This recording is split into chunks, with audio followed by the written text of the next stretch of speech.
You're listening to No Hipsters Pod. Future nostalgia means the absolute world to me, and it has changed my life in so many ways. But one thing that I've really come to realize is how much happiness is so important. I felt really jaded at the end of my last album, where I felt like I only had to make sad music to feel like it mattered. And I'm just so grateful and so honored, because happiness is something that we all deserve, and that's something that we all need in our lives. Episode 37, No Hipsters Pod. Your boy Ronte, the founder of NoHipstersAllowed.com. And this week, our co-host is travel blogger, entrepreneur, and my dear friend, Cass Metu. Cass, say what's up. Hello. It's glad to be back, Ronte. Right. I feel like it's been a year. It's been over a year, hasn't it? Yeah, like it was right when the pandemic was starting. That's crazy. I think we talked about the Andrew Gilliam stuff. So yeah, it's been a while. Right. Yeah, it's been a minute. Well, welcome back. Glad to have you back. So let's get right into it. The Grammys happened this past weekend, and it was actually quite good for, a semi-virtual ceremony. Beyonce made history. She is now tied with Quincy Jones as the second most awarded person in history, and she's now the most awarded woman and also the most awarded vocalist. So I was very, very excited to see that, and it was a great show overall. What do you think of the show? So I watched snippets of the show because I'm on a boycott the Grammys tips, but obviously for social media purposes, I still watch, Cardi B posted her performance on Instagram, and I rewatched some of the things that were posted. But I am definitely, Grammys got to give it right. But, they did sway me, because I definitely believe that Beyonce deserved the Grammys that she won. So, and I'm H-Town, shout out. Yeah, right. I loved that, the H-Town women were well represented amongst the winners. So absolutely, I'm partially biased, and I'm not afraid to say it.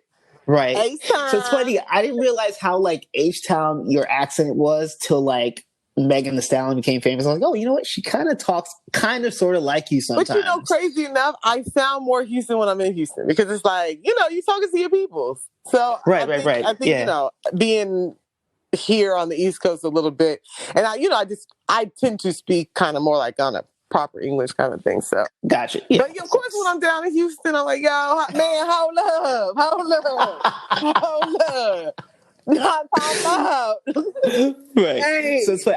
I was so happy for Megan. She won 3 awards, and so she's now actually she's a one of the certified most hottie. I love it. Right. I love it. Right. And she's one of the most awarded, female rappers. I mean, only after Lauryn Hill, and really low-key, Lauryn Hill is actually kind of a singer more than a rapper. But yeah, she won 3 awards, and she won, right. She won for best. Categories used to be back in the day. If it was black, right. You were a rapper. Yeah. She, Lauryn did rap as well, but I know what you mean. But yeah, Megan Thee Stallion won Best New Artist, which, I actually didn't think she was going to win that one, but she won it. I was really happy to see that. And she won 2 other awards, so 3 awards total. It was a huge night for her. And I was happy to see that. What did you think of her performance with Cardi, though? So I'm going to keep it funky. And I'm all about pro sexuality, keeping it cute. It just wasn't appropriate for the Grammys. I'm gonna just keep it funky. I think it was a wonderful performance, but I wouldn't have wanted my 8-year-old niece who's in dance to watch them, grind their pussies on each other. I don't know if I can say pussy. No, absolutely. This is an adult podcast, so say whatever. I don't want them to be grinding it. That's not something I want you to be you can be sexual without that. So I'm not a prude, no means, but if you're talking about young kids are streaming it on there, and a lot of times people be talking about kids streaming it, but I know kids watch worse, but that's not something that we want to promote. I think that that's adult content, and I appreciate it as an adult, and I think that us adults should enjoy it. But the performance was, even though I thought that it was good, I just think that it wasn't as appropriate for a prime time show. See, I get what you're saying. They were cute, and they definitely put a lot of effort into it. I definitely appreciate that. My thing is, I don't know that the Grammys is necessarily, family programming. I mean, I feel like maybe we think it is, but at the end of the day, it comes on at night, and I'm thinking, like, I don't think an 8-year-old should be.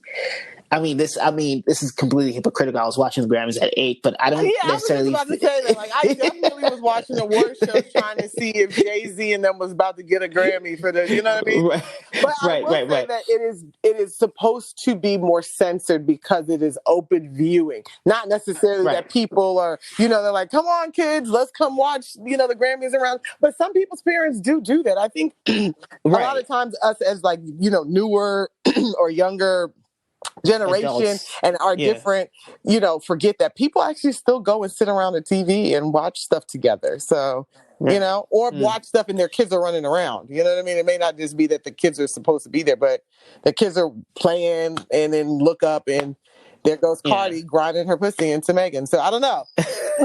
I mean, listen, I'm not here to like argue that that was appropriate for kids. My whole thing is that I think if you see something that you don't want your kids seeing, then it's up to you to change the channel, turn the TV off. I just think we're just a little too much on the artist, but I'm not here to argue that that was family content, because it most definitely wasn't. And sometimes it did feel like, okay, I mean, do we have to do this? But you want a bit of predictability. So I'll give you an example, right? Me and my mom were watching some movie, right? Was it rated R? No, it wasn't. But you know, Nigerians are prudes anyway. But so she just thought because it wasn't rated R that the content wouldn't be like crazy. But then I guess there was some scene where they were dry humping that apparently was able to clear the PG-13 rather than the R-ratedness. And my mom had to like close my eyes and do all that. But you could sense the anxiety in her, like, yo, you know, I thought this was appropriate because they said that, like, if those type of things are going to put, then you need to put NC-17 so that people know little kids don't need to be watching while you're watching it. You know, like, it's almost like when we post stuff on social media and be like, not safe for work, so don't open this content. Right. True. As far as award winners, so Taylor Swift made history as, I guess, the most album of the year wins for a woman. She was tied with Adele with 2 wins apiece. She now has 3, tying her with Stevie Wonder and a few other people. And I totally don't agree with that win.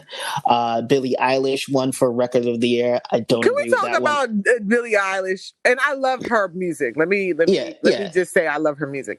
But this self-deprecating stuff that she does, honestly, it's like, I just feel like it's like, I don't know why. I won again, right? Right, like, oh my gosh, just really, somebody else deserves this more than me. And it's kind of like, come on, I see right through it. Honestly, I can tell you, I see right through it. And I love her music. Don't get it twisted.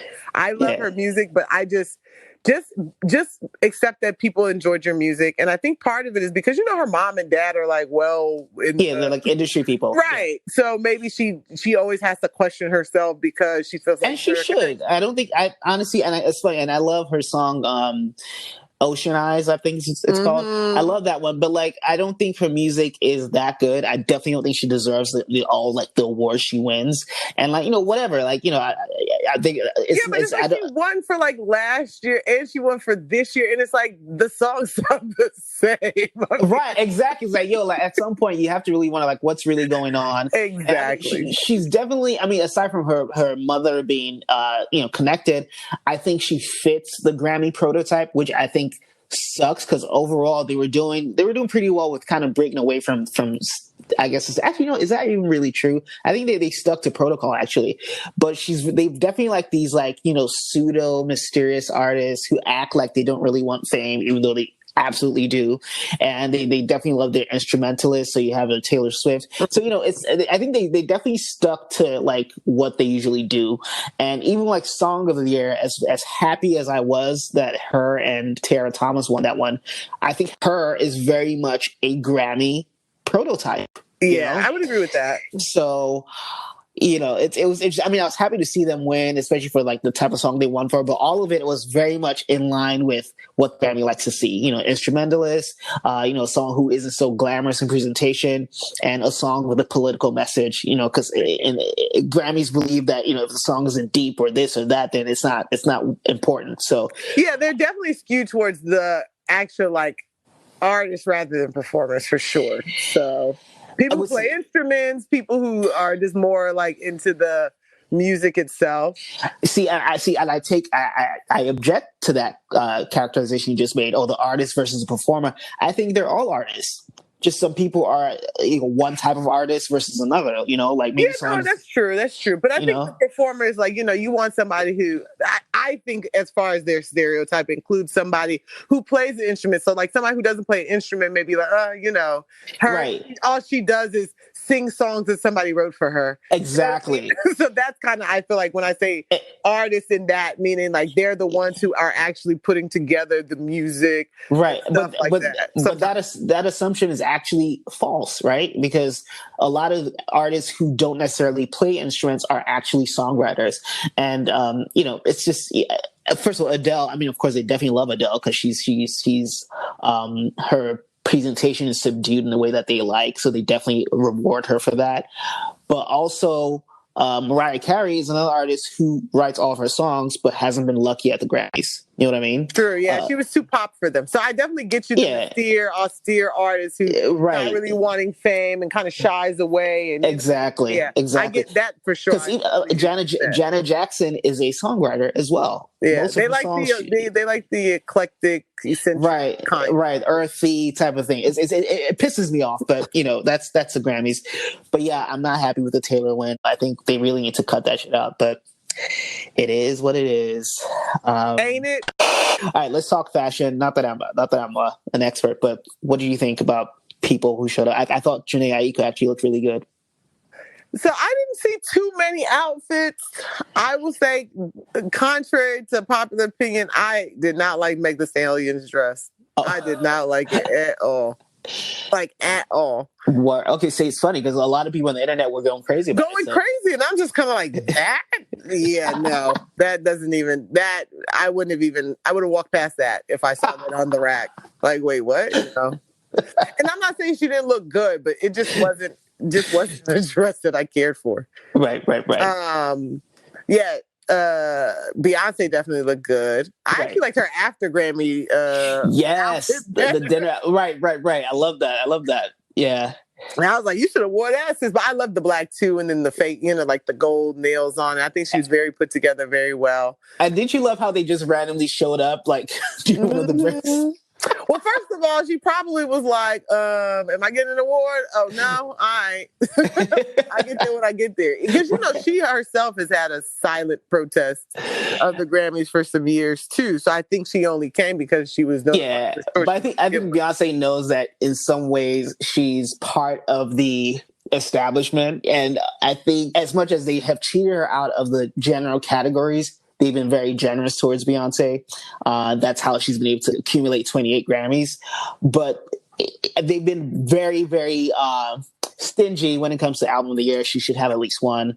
And they've only ever given her a general category once, which was Single Ladies in 2010.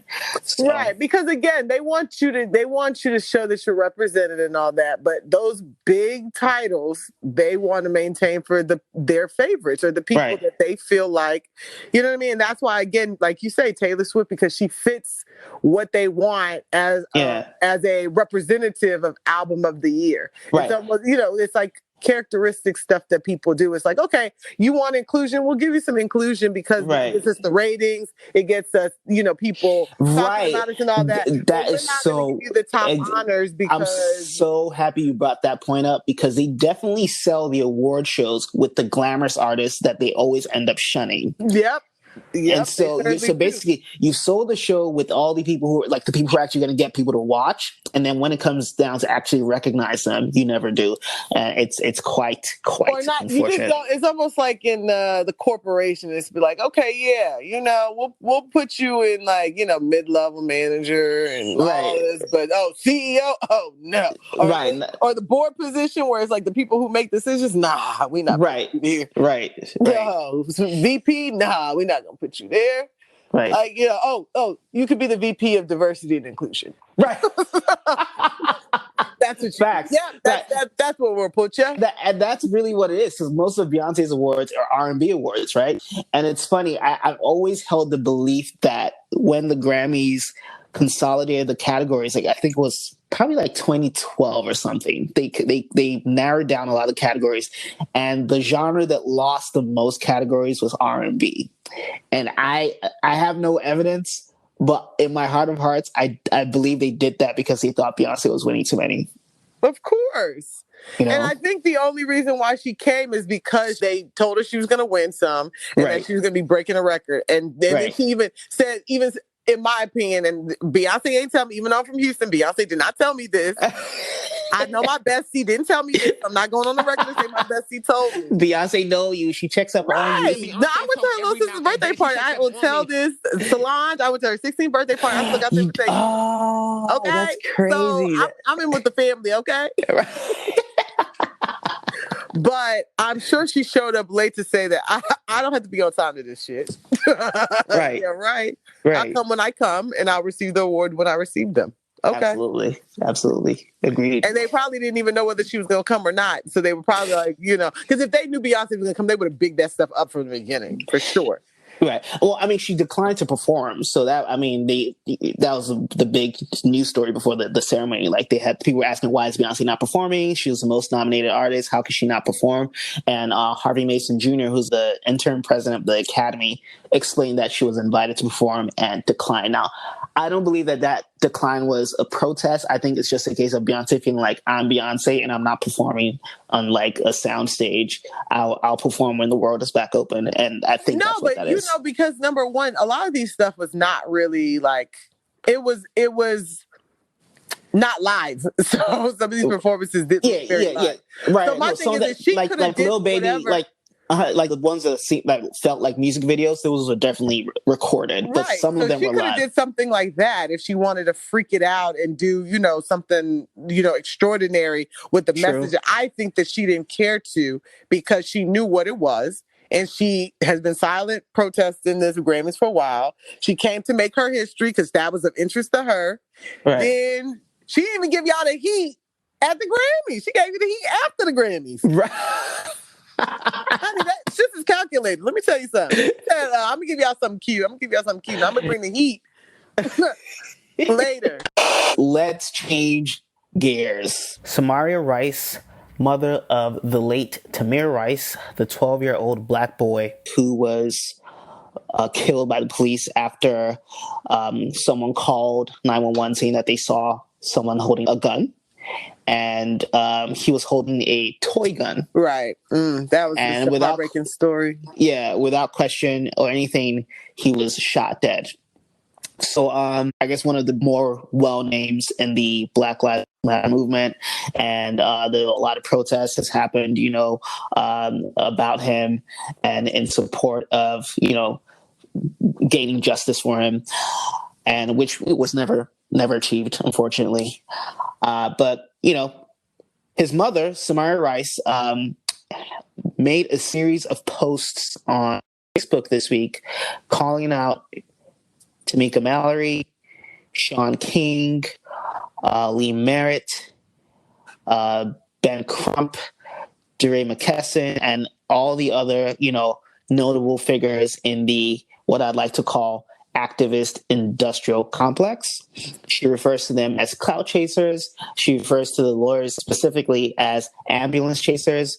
And she's saying that they're using all of people's pain to basically raise their profile and enrich themselves.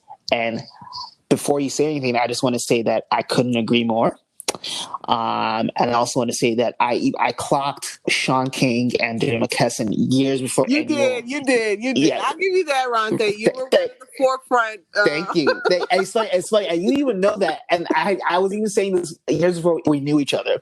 Back in 2014, I remember seeing the tweets around Mike Brown's death and seeing how Dre McKesson was becoming this notable figure. And I read those tweets and I was like, I just get the feeling like this guy is just trying to get famous off of this, right? And that was the feeling that I had. And so for her to say this, and let me tell you, she's not the only one to say this. This other guy who was left paralyzed, I believe his name was George McCall or something. Yeah, I know who you're talking about. Yeah, he had made a post on Instagram pretty much and saying that these people are really in it for themselves. And I tell people all the time, when these tragedies happen, unfortunately, the people who rush the cameras are just never to be trusted. Yes, they do bring a lot of attention to the case, and I think that is useful. Like, for instance, we would know about George Floyd if Shaun King didn't post about it, and so they do help.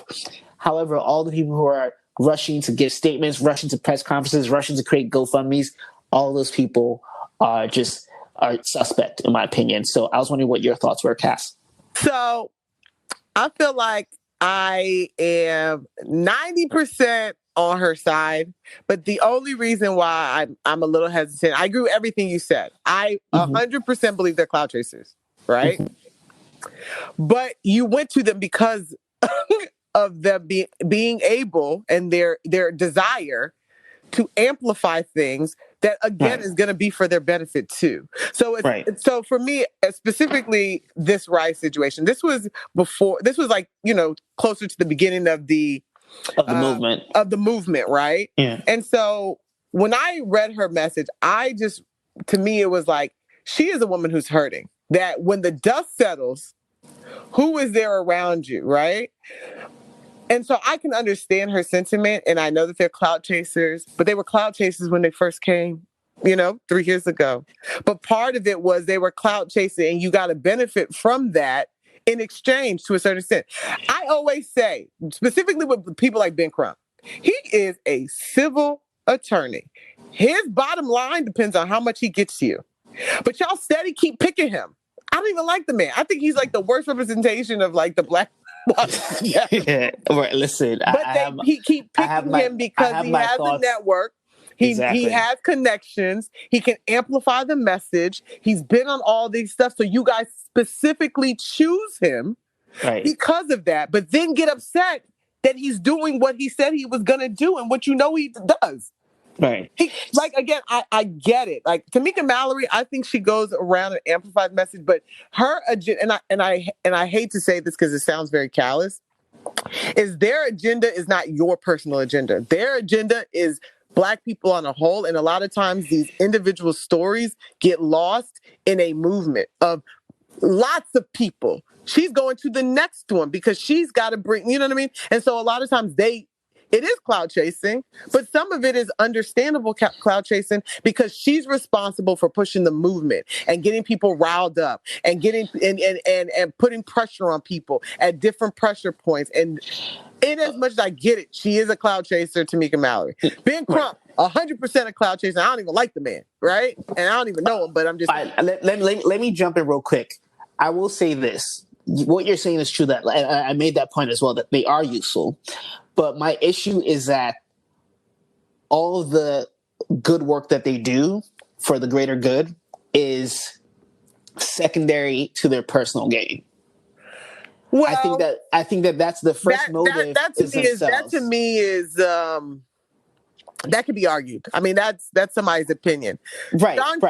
Obviously Shaun King is now doing stuff and using what he has built and doing stuff, right? And commenting and people sharing. That is his social capital, right? That social capital doesn't belong to anybody but him. How he wants to use it for his benefit, I feel like it's very unfair to act like he can't use his own social capital for his own benefit, right? I just want to say that Shaun King is kind of a different figure in the sense that he's been accused of actual fraud. Now, these other people have been accused of trying to do things for personal gain and being insincere in what they do, which I think applies to all of them, right? But Shaun King is special in the sense that he's been accused of asking for money that is unaccounted for. No, so that part is a separate issue. I'm just talking about him in whatever ways he uses it. He is entitled to use it. Now, if he uses it to defraud people, then yes, he's a defrauder. If he uses it to amplify the message and have people support his causes and do stuff with his agendas in general, that's a different story. Obviously, there's stories about him defrauding people. I haven't really looked into it as much. But my point is that one of the things he does and he has been doing is amplifying and getting the attention to a lot of these stories, right? So I'm not saying these people are all going to be good, but people use them because of what they're good at. Right, right, of There are some course. people like, even like, if you want to even say something like, you know, any of these companies, half of these companies be voting for Trump and furthering his stuff on the back end. But on the front end, they're donating $2 to $3 million to women, Black women. So we laud them for what they do good. And you can still chastise them for doing right. But it's to me, it's hard to kind of like just pigeonhole them into because people literally use them for what they're good for. You understand what I mean? Right. So even you are using them. Like you're in tragedy, right? For example, and I don't want to make it seem like people's tragedy isn't important and serious. Something happens in Podunk, Georgia, and you're not getting no attention and you're not getting any movement. Somebody gets in contact with Sean King to amplify your message, and all of a sudden now they're taking it serious. You used him too. You know what I mean?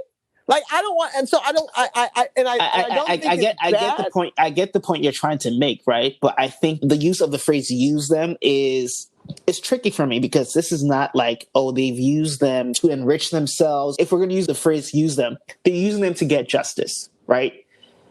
As opposed to these people who are using their tragedy for money, for fame.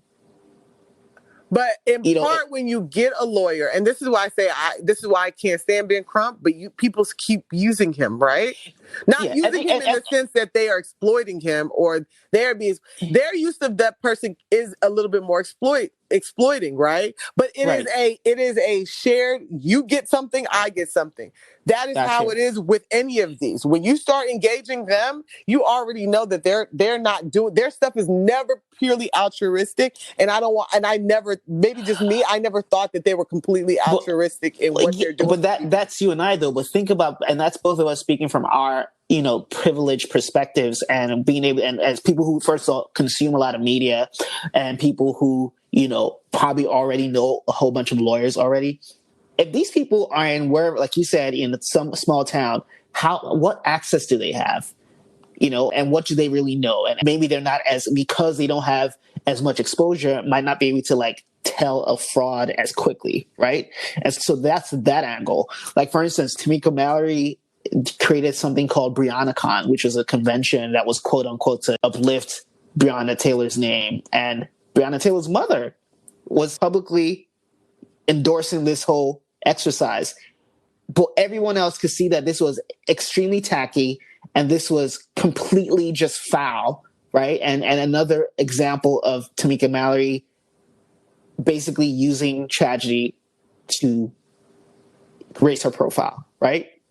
And so, but to the I don't know. I think I have a different opinion to Tamika Mallory, and people could say I think that some of what she does is cloud chasing, but I think she does a lot more than that. And people like Ben Crump, he's the first to show up as soon as the tragedy happens. Honestly, out of all these people, I think Ben Crump is actually more, should I say, believable or maybe just more sincere, because I feel like he was kind of like the engine that could, like he started this, I guess, you not gotta knowing. be kidding me.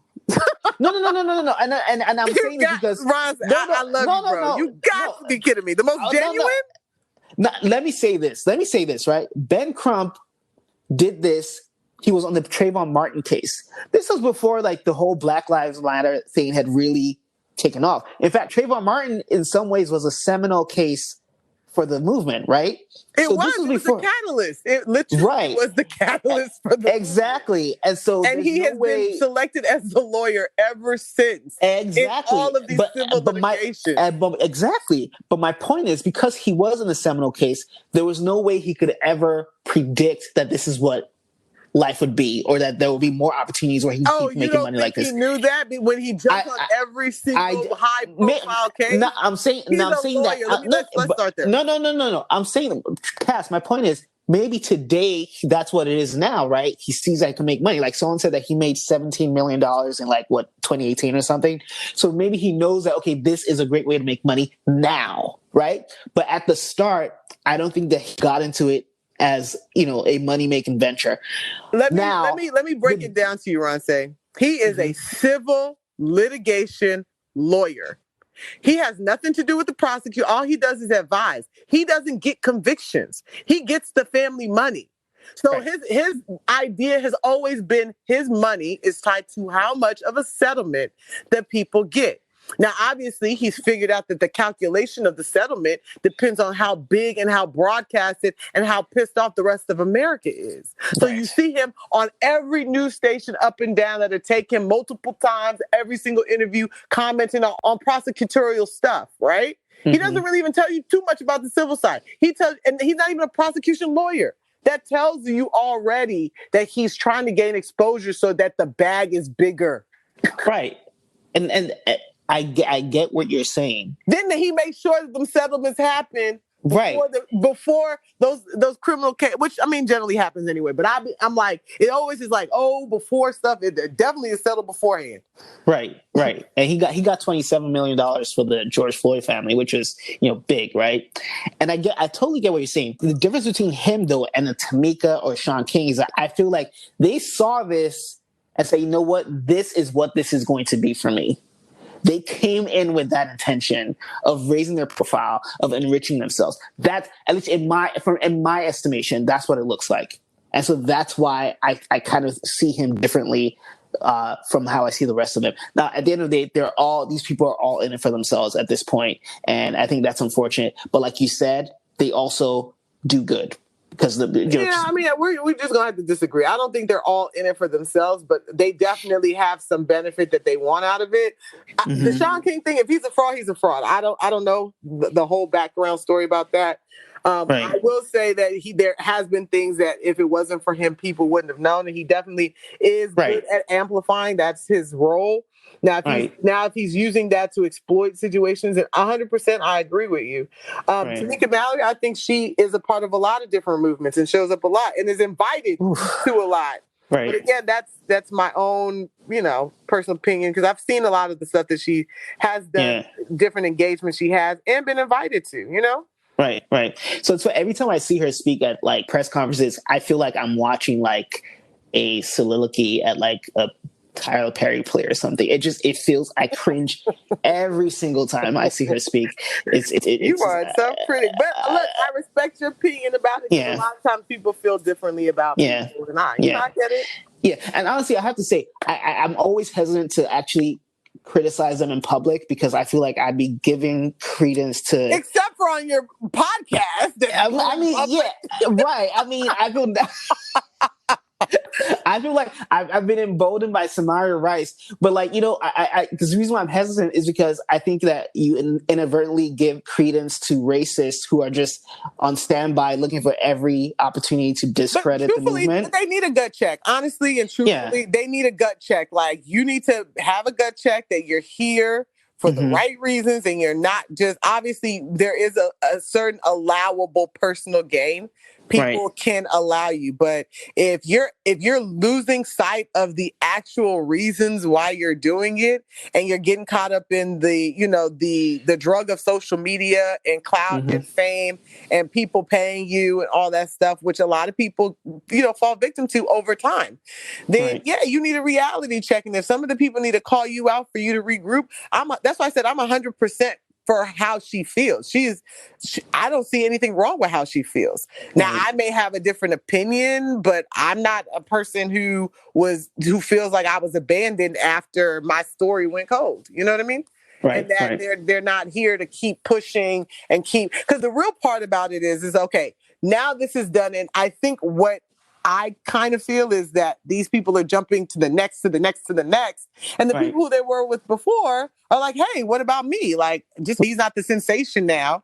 I still want justice in my town. I still want laws changed in my town. I still want grassroots efforts to be funded in my town. And so then they keep jumping to all these different places and forgetting about people who are still needing their assistance. And so they need to set up those networks that are thriving and still doing stuff and leaving roots rather than looking like they're packing up and moving to the next tragedy smoking, And I think that's a fair critique of them.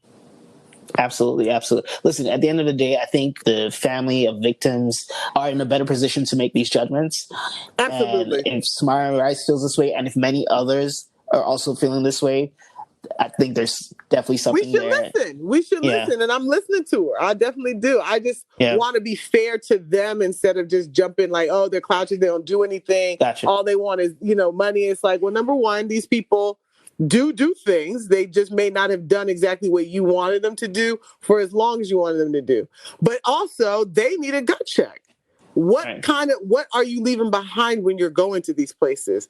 Are you actually making a change? Are you making these people feel like you will always have them? Are you continuously answering their phone calls when they have you? You know what I mean? Like, are you circling back to make sure stuff is done? Like, it's not about, it's like the breaking news. It's like once the news cameras leave, what's left? Are you still here? Are you still participating? Can we still count on you? Can I still call you? Like, you were so quick to answer my phone calls when my son first died. Are you still answering my phone calls now that I'm not the latest tragedy? That makes a difference to people. Right. Listen, we could talk about this for hours because there's just so many layers, but we'll leave it right there. Let's change gears to Kirk Franklin and his son, Carry-On Franklin. Lord, the gift that keeps giving. Listen, so they've been in the news this past week after Carry-On posted a recorded phone conversation where Kirk Franklin is heard cussing him out and making violent threats. When your bitch ass starts to get your skinny motherfucking ass back out the goddamn way before I put my foot in your ass. Because I dare you. I dare you. I dare you. I dare you. Shut the fuck up. I'm old. What's up? I will break your neck, nigga, if you ever disrespect me.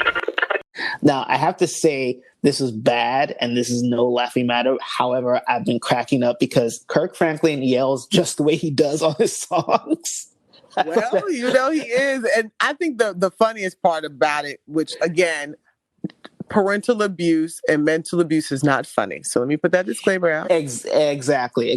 But I definitely... But I cracked up when Plies was like, it was me. It wasn't him.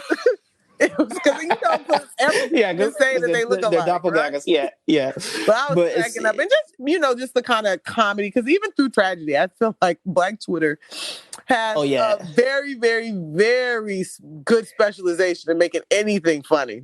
Absolutely. Even if it's not supposed to, and then just laughing about it. And his trauma between his son is not a laughing matter. Not at all. Now, you use the term parental abuse, which is what he used in describing the situation. He says that, his family has never been kind to him. And he says that even when they went to therapy together, Kirk Franklin tried to get violent. Like, he's made a lot of accusations and says that he's just never been treated fairly by his family. Now, Kirk Franklin released a statement like the day of. Many of you know I have an older son named Carry-On Franklin. In May, he'll be 33. For many years, we have had a toxic relationship with him as a family. We've tried for many years through counseling, through therapy, to try to rectify this private family matter. Recently, my son and I had an argument that he chose to record. I felt extremely disrespected in that conversation, and I lost my temper. And I said words that are not appropriate. And I'm sincerely sorry to all of you. And so a lot of debate has followed.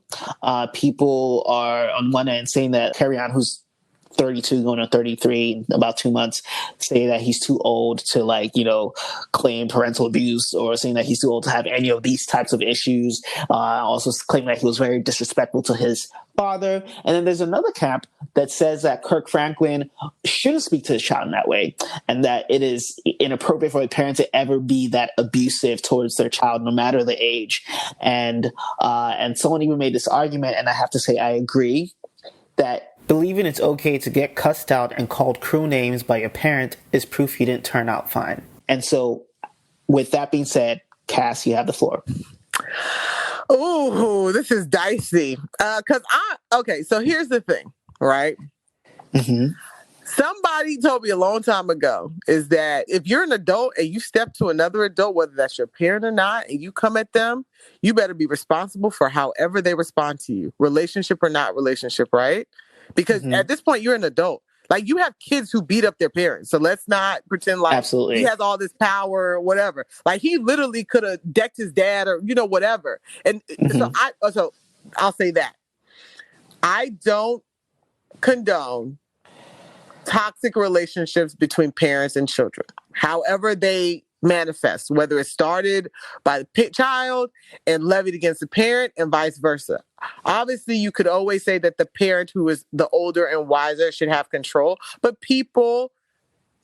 buttons can be pushed. And the number one people who can push your buttons are going to be people who love you.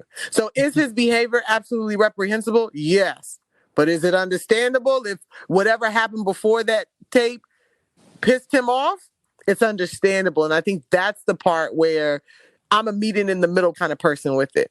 I know for sure if I would have said something that when made my dad turn red, he might have cussed me out too. You understand what I mean? In whatever way he is used to cussing. You know what I mean? Nigerians, their own curse is very different, right?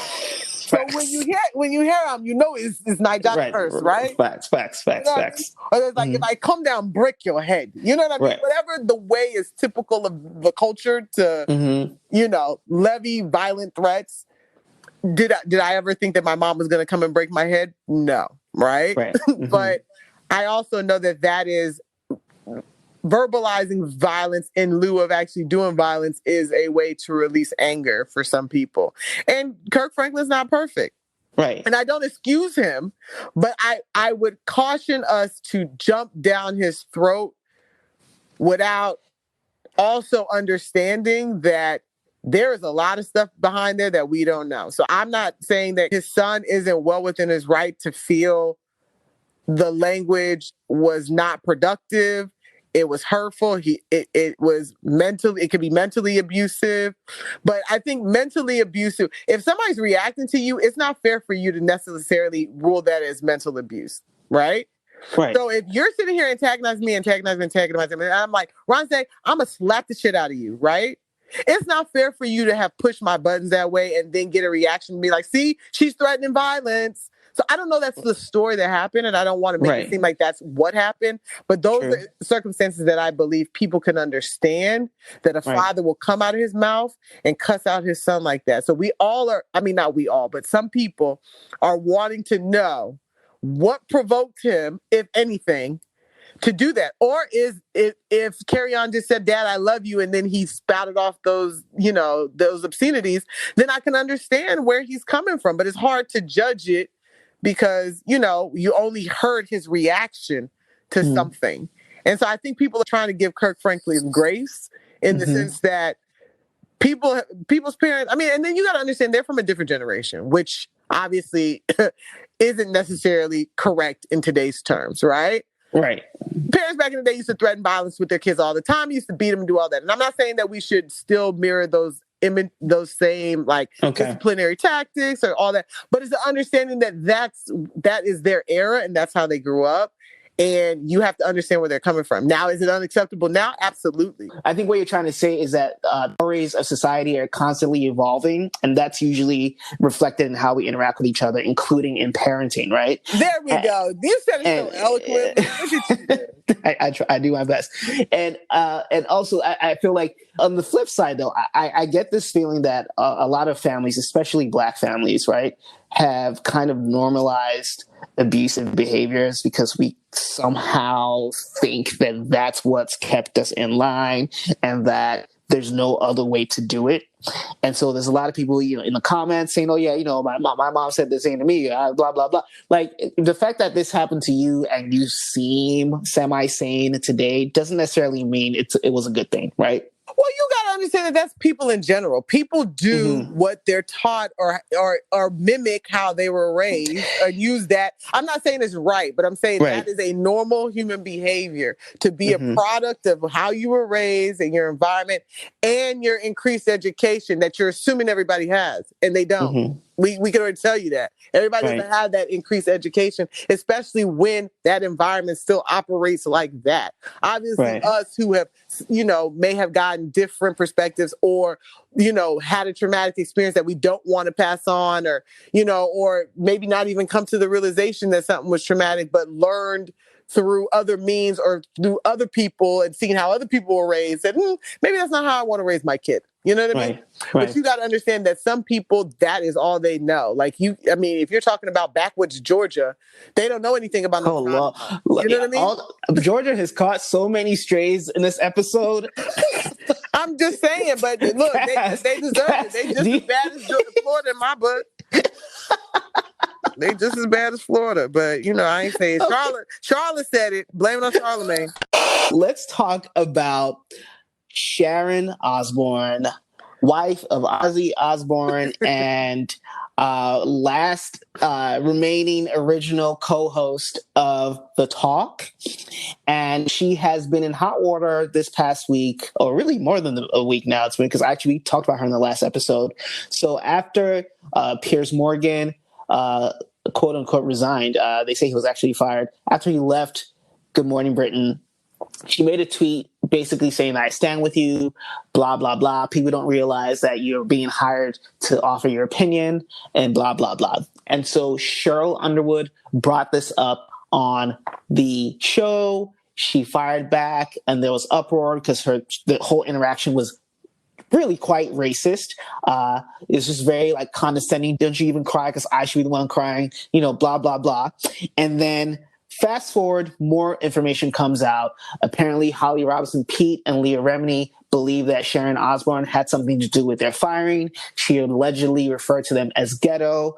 Sharon Osbourne denies ever using that term and says that, I've only ever used the term to refer to Nazi ghettos, which is also questionable, but in any case. Right. As if that's any better. Right. But that happens and then they're like, okay, but there's actually video evidence of her referring to Leah Remini as ghetto, right? And now Yashara Ali, who does a lot of reporting for Variety, put out all this new info about her referring to Julie Chen as wonton and slanty eyes, and referring to Sarah Gilbert, who's actually the executive producer. So she actually created The Talk. So Sarah Gilbert was a cast member on Roseanne back in the day. And so she created The Talk, but she's no longer on the show, and she's a lesbian. And Sharon referred to her as, I believe, fish eater and some other lesbian slur. And so all this new info is coming out. The Talk is currently on hiatus. It was supposed to take a break for 2 days, but it's now expected to come back this coming Tuesday. So that will be 6 days off the air because of Sharon Osbourne's mess. So people think she's going to be fired. I think she should. And I also think it's ridiculous that they're putting the whole show on hiatus because of one person's bad behavior. So Cass, take it away.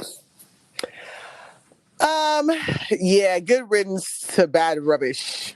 Amen. I think what she did and Cheryl Underwood handled it to the best of, I think she's Zeta, so I got to throw it out there. Quintessential Zeta that they probably taught her, because it probably took everything in her not to respond in the way that she probably wanted to. Right. But I just thought it was despicable because it was and obviously how she really is came out because she was heated, and it was just kind of don't you? First, I didn't even think Cheryl Underwood was about to cry, but I mean, right? I'm like, where did that come from? I think that she knows about how a specific people with a level of caucasity like to levy tears against people to bring attention to themselves, and so she was in anticipation that Cheryl would do that, and Cheryl was looking like, honey, I'm not even, I saw her eyes kind of get a little big, wait, what? I'm about to cry. And I just thought it was just kind of like this, and then you're the victim all of a sudden, wait, what? Where did this even become about you being a victim of what she's about to say? What I mean? It just was too sensitive. And then I've always believed that the British are probably one of the most racist of all of them, but because they have all these commonwealths, they get away with it. But yeah, British people are just not really good with political correctness. They're very, very, they say a lot of what now in these days are intolerable Yeah, I feel like that's Europeans because they're usually not as covert with their racism. Exactly. And they're I feel more like, so like here we're like, okay, yeah, you shouldn't say that out loud anymore. When back in the day, yeah, people used to say kind of like, oh, say yeah, unfortunate things like, even in the Black community, you can still see remnants of it to a certain extent that I, still don't agree with. right, But they'll be like, oh, they'll go to right, the, Chinese place and be like, oh, or get their nails done. Come on, Ming Ling. Let's go. Like, right, so right. she's not the only one who does it, but I feel like in today's times, those things are not acceptable ever, but really not on any kind of forum like that or with people in the workplace. So if you're doing that with your coworkers and if you do that in your house, you can be racist in your house. It's unfortunate, but you can be. But when you start going around and talking to people about and knowing the climate that we're in, where it's super racially charged and we're just like intolerant to racism in any form, shape, or prejudice. Because some of it is like, oh, it's racist. But yeah, it's prejudice too. It's like these stereotypes about people. Right. You Right. know. And and honestly, I'm hoping that we all get to a place where we're not even being racist in private, because that's really where it all starts. No, of course, right? of course. All the things that you're saying at home, that those are your thoughts, right? And eventually, it comes out. And so let's get to a place where all of our hearts have been changed, are absolutely. cleansed. But you got to understand that's idealistic at minimal. Right. Absolutely, minimal. absolutely, Don't be at work at your job sharing stuff like that. And funny enough, people used to know that. I don't know. Like people used to be way more covert with their prejudice and stereotypes and all of that. Now it seems like which is great. I think you should show us that you're a racist and you're prejudiced and you're a homophobic person. Like show us so that we know how to deal with you and shun you in society. Yeah. But they're upset with the backlash. But this is what happens when you operate in a society, right? Yeah. Well, I think in the case of Sharon Osbourne, she's just, I think, drunk on privilege, and she's pulling the Karen card because now some black men savior is running to her to interview her and all. The Kevin Frazier interview. Oh my goodness! I was like, I watched the Amanda Seales story. And I said, I'm good. Read him for film. Actually, I haven't seen all of Kevin Frazier's interview, but the little I've seen has been quite disappointing because I am a Kevin Frazier fan. I hate the fact that. And I dare say it, that sometimes our brothers love caping, like, for the Karens. I know, absolutely. It's terrible. Absolutely. It's like, why did you want it? Because it was controversial, it was the most racist and all that. You wanted to humanize her and make her not racist, white woman and help her to clear her name and all that. But what about the people who were she attacked? You know what I mean? Then you want to sit here and tag them as if they should come to you, as if you can summon them as you feel, and other people. I think the tagging was especially inappropriate. It was very inappropriate. And of course, Amanda Seales has responded, but since all of the backlash for his interview, he actually, I believe, took the clip down and said that he hadn't seen the new allegations made against Sharon, where they said that she was calling Julie Chen wonton and all that other stuff. So he said the interview was done before that. So I don't think that makes it okay, but whatever. Yeah, right? He might as well have blamed it on his diabetes.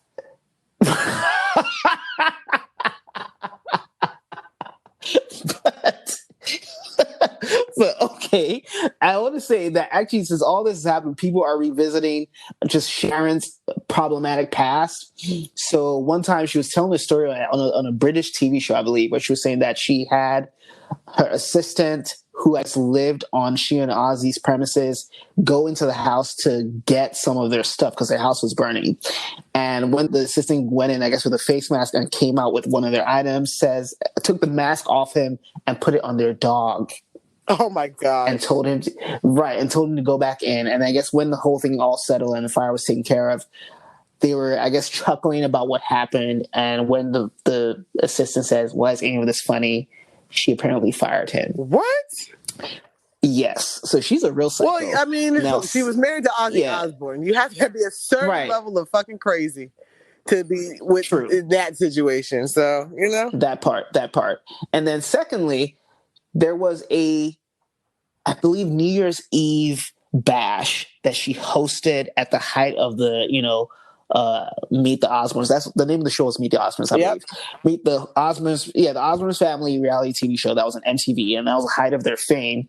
And they had a New Year's Eve bash, and I believe there was a Hollywood agent. I believe she worked at ICM. Her name was Renee Tabb, and she was someone's plus one, and somehow was able to win a $15,000 necklace through, I think it was either like I can't remember exactly what happened, but it was like some kind of competition, a raffle or something, right? Exactly, a raffle, and she ends up with the necklace. And for whatever reason, Sharon Osbourne starts accusing her of stealing the necklace. Yeah, I mean they're problematic. I mean she's been problematic, and I encourage anybody who got them old clips, them old receipts of unaired footage to expose her for who she is. Right. MTV, right? But that's that. Right, sure but that's not it. That's not it. I know that. That's not it. Go ahead. Yeah, that's not it. Yeah, she accuses the lady of stealing the necklace, which she didn't steal, but calls her a Persian carpet cunt. Right. Yep, I heard that too. No, the stories have been coming out. That's what I said. Right. And then apparently spit on this woman. Oh my gosh. Yes, and then the next couple of times she ran into Renee Tabb, made an incident. I think one time was at an airport and another time was at a Hollywood restaurant. So basically terrorizing this girl, and then got her publicist to put out a news story saying ICM agent steals necklace. So basically trying to ruin this girl who was 26 at the time over a necklace that she did not steal. So Sharon Osbourne, she's a nut on a rampage. It's like, it's different if you just have an opinion, but you have gone out of your way to sabotage people's lives. That's why you need to be fired, and nobody needs to even hear what you got to say ever again in your life. You are toxic. Amen. to just toxic. Everything. Right. Yeah. She needs to go. So definitely I think we both agree that she should be fired. Winners and losers. Cass, I will let you go first. Winners. Let's see. I will have to say my winner for the week would be Beyonce. Of course. I'm sorry. I would have to definitely say Beyonce. I think she kind of really shined and showed why we love her and why she was so graceful. And then one of the reasons why I say that Beyonce is the winner is because she showed us what grace looks like.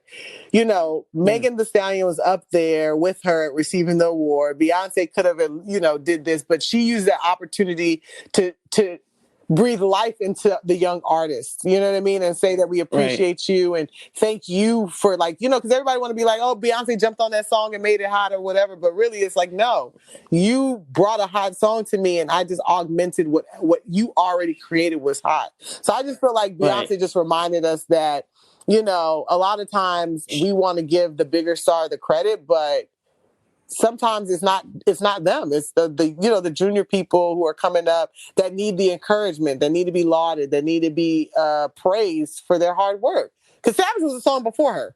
So, I think that it would be good to make sure that we recognize that was Megan's work or her team's work.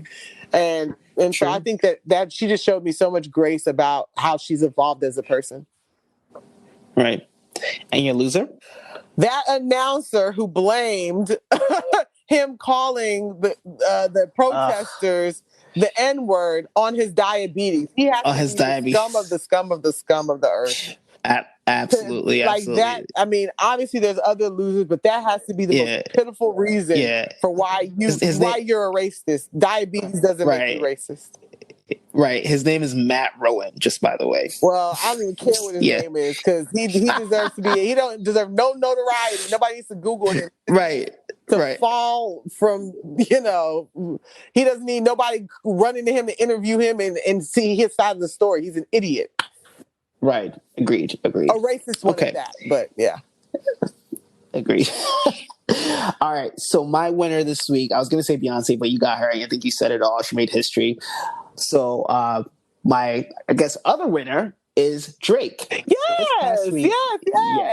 Yep. This past week, he debuted at number 1, number 2, and number 3 simultaneously on the Billboard Hot 100, which is a first. No one has ever done that. So, I mean, if you ever doubted Drake's star power in 2021, I think he has answered any naysayers. And because it's funny, I didn't actually like any of the songs on Scary Hours 2, but as you can see, I also think that the billboards is fake. The how people get to the charts is just completely fake and fumbled. But that's my own personal opinion. I think that Drake is a wonderful artist. Don't get it twisted. I love Drake. Right. I don't think it's fake. I do think that you can use star power to make these splashy debuts in ways that you couldn't in the past. But that being said, I think that Drake is on a roll, and it was amazing. So he's the first to debut in the top 3 ever, but he's believe the third to occupy the top 3 spots at the same time. Ariana Grande did it 2 years ago, and the Beatles did it in '64, and they actually occupy the top 5 positions at the same time. So yeah, he is in rarefied territory. So shout out to Drake. Amen. And, Drake. Yep. Of course. Now, my loser, of course, is none other than Sharon Osbourne. I think she has earned her. Yes, she has earned her spot. She is just a nasty lady. I mean, just racism aside, I think she is a mean woman. I think she has just made so many people's lives a living hell, and I think she deserves to get fired, and I'm hoping that that's what we hear from CBS in the coming week. So. And canceled, and I'm not even for cancel culture, but yeah, cancel that bitch. Not that was in New Jack City. Cancel that bitch. I'll buy it now.